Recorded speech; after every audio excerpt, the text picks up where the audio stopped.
আলহামদুলিল্লাহ, আজকে শুক্রবার, সাপ্তাহিক দিন, নতুন দিন এবং শাবান মাসের দ্বিতীয় জুমা। শাবান মাস মোবারক মাস, জুমার দিন মোবারক দিন, মোবারক মাস মোবারক দিনের মধ্যে আমাদের কিছু সংখ্যক মানুষকে আল্লাহর ঘর মসজিদে আসার এবং বসার তৌফিক দান করছেন। সেই হিসাবে মাওলাই কারিমের দরবারে আমরা একবার অন্তরস্থল থেকে কালিমাতুশ শুকর আদায় করি, আলহামদুলিল্লাহ। সাথে সাথে আল্লাহ তাআলার হাবিব রাসূল আকরাম শফি আযম হাবিবি কিবরিয়া আশরাফুল আম্বিয়া ইমামুন নাবিয়্যিন শফিউল মুজনিবিন রাহমাতাল লিল আলামিন হযরত মুহাম্মদ মুস্তাফা আহমদ মুস্তাফা সাল্লাল্লাহু আলাইহি ওয়াসাল্লামের রওজা মুবারক আমরা লাখ কোটি দুরূদ সালাম পেশ করে থাকি। যাই হোক, নবী রাসূলের অসংখ্য হাদিস থেকে ছোট্ট একটা হাদিস তেলাওয়াত করছি, সেখান থেকে আলোচনা শুরু করা হইতেছে। আমরা শুনলাম, বলবো, আমল করার নিয়তে আল্লাহ পাক সুন্নাহওয়ালা বলনেওয়ালা সবাইকে আমল করার তৌফিক দান করে বলে আমিন। শাবান মাসের অনেক ফজিলত, অনেক গুরুত্ব, যেটা গত জুমায় কিছু বলছিলাম। এবং এই শাবান মাসের 15 তারিখে রজনীতি বলা হয় শবে বরাত। এটা হলো আজকে দিবাগত রাত্রি। শবে বরাতের অনেক ফজিলত, অনেক মর্যাদা। শবে বরাত এটা হলো পার্সি শব্দ, যাকে আরবিতে শবে বরাত, শব অর্থ রাত্র এবং বরাত অর্থ হলো মুক্তি দেওয়া, রেহাই পাওয়া। কেন? এবং এই আরবিতে বলা হয় লাইলাতুল বরাত, সেটা আরবিতে বলা হয় লাইল অর্থ রাত্র, বরাত অর্থ মুক্তি দেওয়া, রেহাই পাওয়া। এই জন্য শবে বরাতকে শবে বরাত এই জন্য নামকরণ করা হয়েছে। শবে বরাত এই জন্য নাম দিয়েছে শবে বরাত, আল্লাহ পাক এই রাতের মধ্যে দুই ধরনের মানুষকে মুক্তি দেন। এক ধরনের মানুষ হলো অসংখ্য মানুষকে আল্লাহ পাক জাহান্নাম থেকে মুক্তি দান করেন। সেই হিসেবে ক্যালকুলেটর নাম রাখা হয়েছে শবে বরাত। অথবা দুনিয়ার মধ্যে যারা বেজ্জত হবে, এভাবে আল্লাহ পাক বেজ্জতি থেকে, নেককার বান্দাদেরকে আল্লাহ পাক মুক্তি দান করেন বেজ্জতি হওয়ার থেকে। এজন্য এটার নামকরণ রাখা হয়েছে শবে বরাত অথবা লাইলাতুল বরাত। এই শবে বরাতে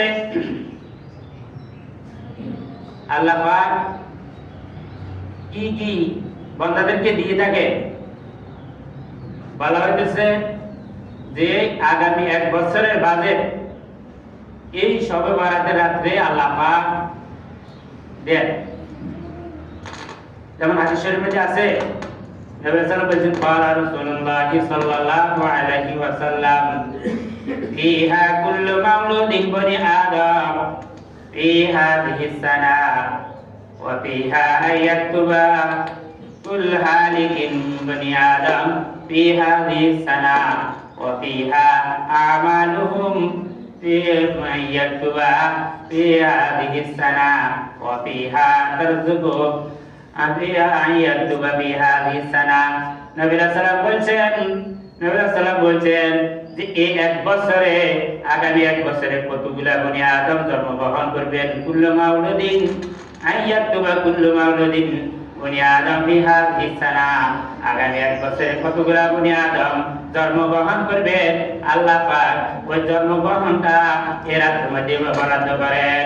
এবং কুল্লু ফিহা কুল্লু হালিকিন মিন বনি আদম ফি হাযিহিস সানা, কতগুলা মানুষ আগামী 1 বছরের মধ্যে মৃত্যুবরণ করবেন, ওগুলা আল্লাহ পাক এর রাতের মধ্যে নির্বাচিত করেন। এবং ওই বান্দার কার রিজিক কোনখানে, এগুলো আল্লাহ পাক এই শবে বরাতের রাতের মধ্যে নির্বাচিত করেন। কার কোথায় মৃত্যুবরণ হবে এবং আমলগুলা তার যে আমলগুলা এই সব রাত্রের মধ্যে আল্লাহ পাক লিপিবদ্ধ করেন। বলতেছেন আমল করা যে সব বরাতের নাম কেন? বড় বড় আমল করা 4টি রাত্র, ইবাদতের 4টি রাত্র, তার মধ্যে হলো 2 ঈদের রাত্র এবং সবে কদর, এই 4টি রাত্র হলো উত্তম। এই রাত্রগুলোর মধ্যে আল্লাহ পাক ইবাদত বন্দেগী কবুল করে নেন। এখন যে আমরা আগামী 1 বছরে আমার রিজিক বৃদ্ধি, হায়াত বৃদ্ধি এবং গুনাহ মাফের জন্য আল্লাহ পাকের কাছে দোয়া করা, যে আমরা যদি সরকারিভাবে কোনো একটা জিনিস বরাদ্দ হয় এটা এবং বাস্তবায়ন হয়, একটা হলো প্রস্তাবিত আর একটা হলো বাস্তবায়ন। এই প্রস্তাবিত যেটা সেটা হলো এই সব রাত্রি, আর একটা হলো যে বাস্তবায়ন হওয়া, বাস্তবায়ন হওয়াটা হলো সবগাদের রাত্রি। যে এজন্য আমরা যে সমস্ত কাজ থেকে পার হইয়া যে এই রাত্রির মধ্যে আসি আল্লাহ পাকের দরবারে দোয়া করব, কান্নাকাটি করব। কেন না কেন কেন যে আমি যেন এই রাত্রির মধ্যে ইবাদত বন্দেগীগুলা যখন লিপিবদ্ধ হয় এবং কান্নাকাটির মাধ্যমে এটা যেমন বাস্তবায়িত হয় সবগাদের রাত্রি, 2টা রাত্র।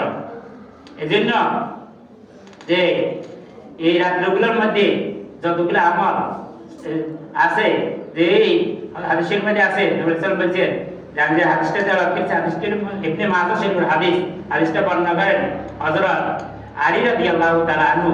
উনি বলতেছেন, নবী সাল্লাল্লাহু আলাইহি ওয়াসাল্লাম বলছেন, উনি বলতেছেন ইযা কানাত লাইলাতুন নিসফি মিন শাবান ফাকুমু লাইলাহা ওয়া সুমু ইয়াওমাহা ফা ইন্নাল্লাহা তাআলা ينزل لغروب الشمس إلى السماء الدنيا على من مستكبرين فأرزق لا على فأكبر لا على من مسترزق فأرزق لا على مبتلين فعفي لا على كذا على كذا حتى مطلع الفجر. حضرت علي رضي الله تعالى عنه বলেন ইদা কানাত লাইলাতুন নিসফি শাবান, যখন নিসফি শাবান আছে অর্থাৎ বরাতের রাত্র আছে, তখন বলে ফাকুমু লাইলাহা, নবী সাল্লাল্লাহু আলাইহি ওয়াসাল্লাম বলেছেন তোমরা ওই রাত্রির মধ্যে দাঁড়িয়ে যাও, ফাকুমু লাইলাহা, ইবাদত বন্দেগী করার জন্য ওই রাত্রির মধ্যে তোমরা দাঁড়িয়ে যাও, ফাকুমু লাইলাহা, এবং ইবাদত বন্দেগী করার রাত্রির মধ্যে জাগ্রত থাকিয়া, ওয়াসুমু ইয়াওমাহা, এবং দিনে রোজা রাখো। কেন? আলা وصوم يومها فإن الله تعالى ينزل لغروب الشمس, কেননা এর লিগরুব الشمس إلى السماء الدنيا, কেননা এই রাতের মধ্যে সূর্য অস্ত যাওয়ার পর থেকে আল্লাহ পাক দুনিয়ার আসমানের মধ্যে আসিয়া ডাক দিয়ে বলেন আলা মিন মুস্তাকবিরিন ফাআগফিরালা, কেউ কি আছে আমার কাছে গুনাহ মাফ চাইবে, আমি তাদেরকে মাফ করিয়া দিব। আলা মিন মুস্তারজিকিন, কেউ কি আমার কাছে আছে যে রিজিক প্রার্থনা করবে, আমি তাদেরকে রিজিক দিয়ে দিব। আলা মুবতালিন ফাহুবিয়ালা, যে এভাবে আল্লাহ পাক দেখতে থাকেন আলা কাদা যাও এভাবে আসো আমার কাছে আসো, পাত্তা মাতলা ইল ফাজার, ফজর পর্যন্ত এইভাবে ডাকতে থাকেন আল্লাহ পাক। এইভাবে সর্বরাত্র রাত্রে যখন আসে জিবরাইল ফেরেশতা নবী সাল্লাল্লাহু আলাইহি ওয়াসাল্লামের দরবারে আসেন, আসি বলতেছেন ইয়া রাসূলুল্লাহ, ডাকছো যে মাথা আপনি উপর দিকে তাকান। নবী সাল্লাল্লাহু আলাইহি ওয়াসাল্লাম বলতেছেন আমি যখন মাথাকে উপর দিকে তাকালাম, আসমানের দিকে যখন দেখলাম, নজর দিলাম, দেখতেছি আসমানের 8টি দরজা, সমস্ত দরজাগুলা বেহেশতের দরজা, 7টি দরজা, আসমানের 7টি দরজা খোলা হয়েছে, সব দরজাগুলা খোলা, এবং প্রথম আসমান দিয়ে একজন ফেরেশতা দাঁড়িয়ে বলতেছেন, কি বলতেছেন যে সুসংবাদ ওই ব্যক্তির জন্য যারা রুকু অবস্থায় আছে, সুসংবাদ দ্বিতীয় আসমানের মাঝে একজন ফেরেশতা দাঁড়িয়ে বলতেছেন, সুসংবাদ ওই ব্যক্তির জন্য যারা সিজদা অবস্থায় আছেন, তৃতীয় আসমানের দরজায় একজন ফেরেশতা দাঁড়িয়ে বলতেছেন, সুসংবাদ ওই লোকদের জন্য যারা এভাবে জিকির অবস্থায় আছে। এভাবে আসমানের মধ্যে 7টা আসমানের মধ্যে থাকিয়া 7জন ফেরেশতা এভাবে ডাকতে থাকেন, ঘোষণা দিতে থাকেন।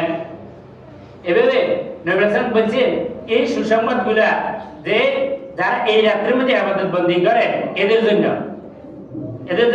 যে ইবাদত আমরা কত রকম করব, যে অনেক সময় ইবাদত করতে করতে আমাদের আসে যায়, তন্দ্রা আসে, নামাজ পড়তে পড়তে তন্দ্রা আসে, তখন আমি কতক্ষণ কোরআন শরীফ পড়ি, কোরআন শরীফ পড়তে পড়তে যখন তন্দ্রা আসে যে আমি আবার নামাজে দাঁড়াই যাই, নামাজ পড়তে যখন আবার তন্দ্রা আসে আমি জিকির আজকার করি।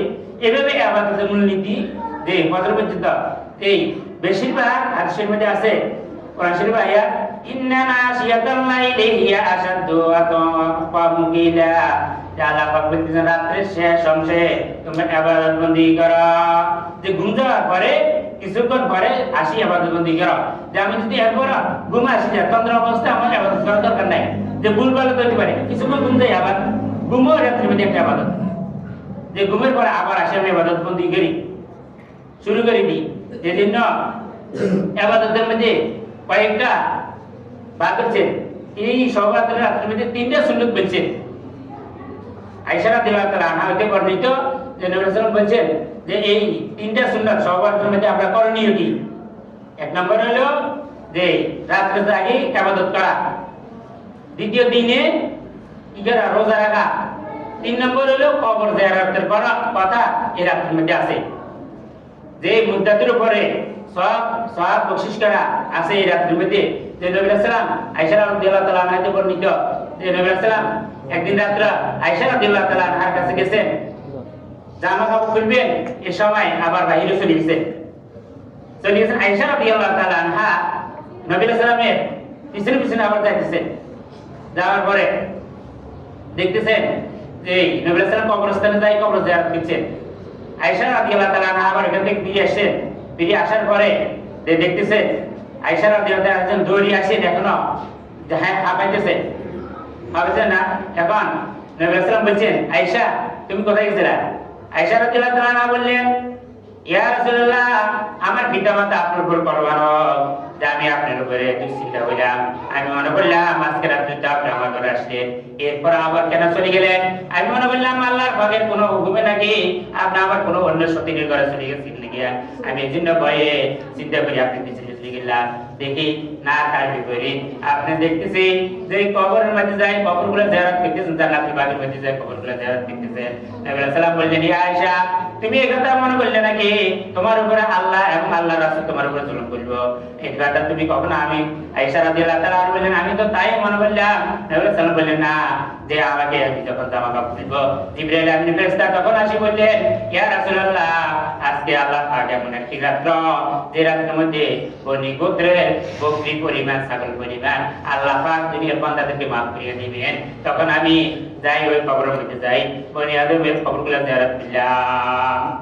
সুবহানাল্লাহ। এজন্য যে আমরা কবর জিয়ারত করতে আছে যে এই রাত্রে আল্লাহ পাক বলেছেন অগণিত মানুষকে আল্লাহ পাক মুক্তি দিয়ে দিবেন, রেহাই দিয়ে দিবেন। বলছেন প্রথমে বলছি সবার আদাব তো মুক্তি দেওয়া, রেহাই দেওয়া, কিন্তু কয়েক শ্রেণীর লোকদেরকে আল্লাহ পাক মাফ করবেন না।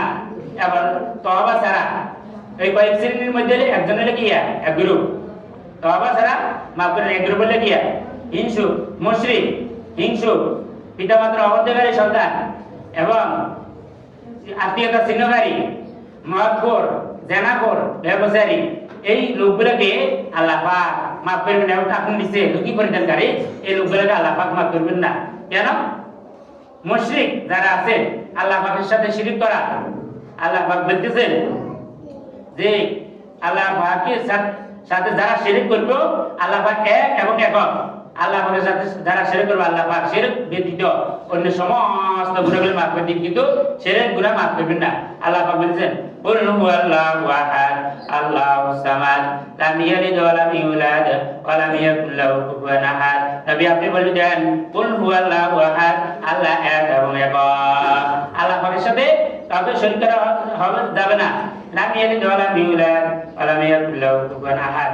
এবং আল্লাহ পাক কাউকে জন্ম দেন না, আল্লাহ পাকও কে জন্ম দেন না, আল্লাহ পাকও কারো জন্ম দেন না উনি। এবং দ্বিতীয় লগিয়া আল্লাহ পাক কোরআনের আয়াত নিজে বলতেছেন, ইন্নাল্লাহা লা ইয়াগফিরু যুনুবা আইয়াশরিকা বিল্লাহি, আল্লাহ পাক গুনাহ ব্যতীত নিশ্চয় গুনাহ ছাড়া মিন দুনিল্লাহ যত রকমের গুনাহ আছে শিরক ব্যতীত সমস্ত গুনাহগুলো আল্লাহ পাক মাফ করিয়া দেন। কিন্তু শিরক গুনাহ আল্লাহ পাক মাফ করেন না। অন্যায় এটা আছে আল্লাহ পাক বলেন ওয়ামাই ইউশরিক বিল্লাহি ফাকাদ দাল্লা দালালান বাইদা। যারা আল্লাহ পাকের সাথে শিরক করল আল্লাহ পাক বলতেছেন তারা অনেক দূরে চলে গেল।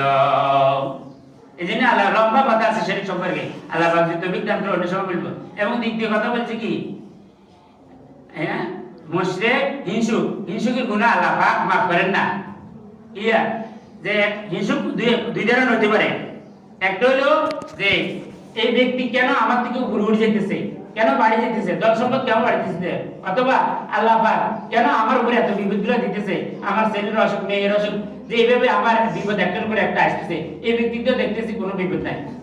এই জন্য যারা হিসেব করে আল্লাহ পাক বলতে তারা ন্যায়গুলোকে আল্লাহ পাক কারি দেন, ন্যায়গুলো কারি দেন আল্লাহ পাক। কোরআন হাদিসের আগে আছে নবী রাসূল বলেছেন যারা হিসেবই করে তাদের ন্যায়গুলোকে এইভাবে জ্বালায় ফেলে দেন যেভাবে শুকনা আগুন লাকড়ি, যেভাবে শুকনা কাঠকে আগুনে জ্বালা ফেলে দেন। নবী রাসূল বলেছেন ক্বালা রাসূলুল্লাহ সাল্লাল্লাহু আলাইহি ওয়াসাল্লাম ইয়াকুমাল হাসাদা ফা ইন্নাল হাসাদা ইয়াকুলুল হাসানাতি কামা তাকুলুন নারুল হাতাবে। হিংসা হইতে দূরে থাকো, কেননা হিংসা তোমার নেকিকে ধ্বংস করে দেয় যেভাবে আগুন শুকনা কাঠকে ধ্বংস করে দেয়। আল্লাহ পাক যে সমস্ত কথাবার্তা বলছি আল্লাহ পাক আমল করার তৌফিক দান করুক। ওয়া আখির দাওয়ানা আলহামদুলিল্লাহি রাব্বিল আলামিন।